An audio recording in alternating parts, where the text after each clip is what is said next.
विद्यार्थी मित्रों, आज हम लोग पाठ 5 महाद्वीप और महासागर के तीसरे भाग के अंतर्गत प्लेट परिवर्तन विचारधारा के बारे में अध्ययन करेंगे। प्रथम भाग में आपने भूमि स्वरूप अर्थात क्या उनके प्रकार, महाद्वीपों और महासागरों की लाक्षणिकताएँ कौन सी हैं इसके बारे में, तथा पार्ट 2 में दूसरे भाग में वेगनर के महाद्वीपीय विस्थापन सिद्धांत के बारे में अध्ययन किया है। आज हम लोग तीसरे भाग में प्लेट विवर्तन भूतत्वीय संचलन विचारधारा के बारे में अध्ययन करेंगे। विद्यार्थी मित्रों, सबसे पहले प्रश्न बनता है कि भूतत्वीय अर्थात क्या। जो महाद्वीप और महासागर हैं उनके तल प्रदेश एक इकाई के रूप में खिसकते हैं। उनमें मेंटल के ऊपर स्थित मिश्रावरण, जिसे हम स्टेनोस्फीयर भी कहते हैं, इसका भी समावेश होता है। तो ऐसे सरकते हुए ठोस भूमि भागों को प्लेट या भूतत्वीय के नाम से जानते हैं।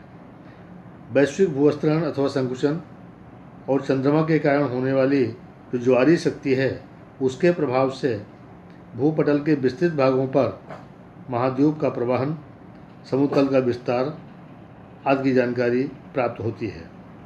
तो मुख्य रूप से कुल भूतत्वियाँ कितनी हैं?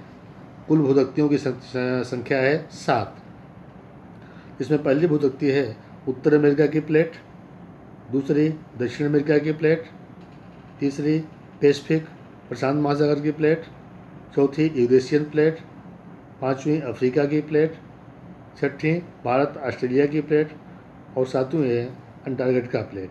विद्यार्थी मित्रों, इसके अलावा इन सातों प्लेटों के अलावा कुछ गौड़ प्लेटें भी हैं जिनकी संख्या है लगभग 20 के आसपास। और ये भूतत्वियाँ हैं, इनकी पर्वत श्रृंखलाएँ भूसतह पर की नई मोड़दार पर्वतीय श्रृंखलाएँ, समुद्र में जलमग्न प्लेटें आदि एक दूसरे को अलग करती हैं। भूतत्वियाँ अत्यंत महत्वपूर्ण संरचनात्मक स्वरूप प्रस्तुत करती हैं। जलमग्न पर्वतमालाएँ, सामुद्रिक घाटियाँ, ज्वालामुखी टापू, भूकंप युक्त क्षेत्र तथा दरार घाटियाँ आदि इन किनारों के साथ जुड़ी हैं। ये जो भूतत्वियाँ हैं उन भूतत्वियों के आकार में विविधता पाई जाती है। कुछ भूतत्वियाँ ऐसी हैं जो लगभग 10,000 वर्ग किलोमीटर या उससे भी अधिक क्षेत्रफल वाली हैं। कुछ भूतत्वियाँ 10 करोड़ वर्ग किलोमीटर से भी अधिक क्षेत्रफल वाली फैली हैं। इनमें पैसिफिक, अफ्रीका, यूरेशिया आदि विशाल प्लेटें हैं। विद्यार्थी मित्रों, यहाँ पर प्रश्न बनता है विशाल प्लेटें कौन कौन सी हैं? तो पैसिफिक, अफ्रीका, यूरेशिया आदि विशाल प्लेटें हैं, भूतत्वियाँ हैं। जबकि Bismarck, Somalian, Nazca, Cocos, Arabian, Fiji, Philippines, Caroline आदि गौड़ प्लेटें हैं। अब यहाँ प्रश्न उठता है कि प्लेटों में एक होता है अपसारी प्लेट, एक होता है अभिसरण प्लेट। जब दो प्लेट एक दूसरे की विरुद्ध दिशा में खिसकती हुई या सरकती हुई दिखाई पड़ती हैं तो उसे हम अपसारी प्लेट कहते हैं, अर्थात एक दूसरे से दूर जाती हैं। लेकिन जब दो प्लेटें एक दूसरे के बिल्कुल नज़दीक आती हों तो ऐसी प्लेटों को हम अभिसरण प्लेट या उसको अभिसारी प्लेट के नाम से जानते हैं। इन प्लेटों की मोटाई 47 किलोमीटर या उससे भी अधिक हो सकती है, क्योंकि महाद्वीपों की औसत मोटाई 40 किलोमीटर है और समुद्र तल की मोटाई 7 किलोमीटर है। एक अंदाज के अनुसार प्लेटों की मोटाई समुद्री विस्तारों के नीचे 70 किलोमीटर से लेकर के महाद्वीपों के नीचे 150 किलोमीटर तक होने का अनुमान लगाया गया है। यहाँ पर नीचे आकृति दी गई है जिसमें विश्व के मुख्य प्लेटों के बारे में इस नक्शे में आप देख सकते हैं कि विश्व की मुख्य प्लेटें कौन कौन सी हैं। ये प्लेटें जो खिसकती हैं, इसके प्रमाण में कौन प्रमाण प्रस्तुत करता है? जो मृत या सक्रिय ज्वालामुखी श्रृंखलाएँ हैं वो इस बात को साबित करती हैं कि ये प्लेटें खिसकती हैं। ऐसा अनुमान है कि स्टेनोस्फीयर में पैदा हुए उष्णतायन की धाराएं प्लेटों को सतत गतिशील रखती हैं। मेंटल में अतिशय गर्म भाग आए हुए हैं जो ज्वालामुखी का उद्भव स्रोत है, जहाँ से ज्वालामुखी का विस्फोट होता है। खिसकती हुई प्लेटों पर स्थित ज्वालामुखी अतिशय गर्म केंद्र भागों से दूर खिसक जाने के कारण निष्क्रिय ज्वालामुखी रचना करते हैं।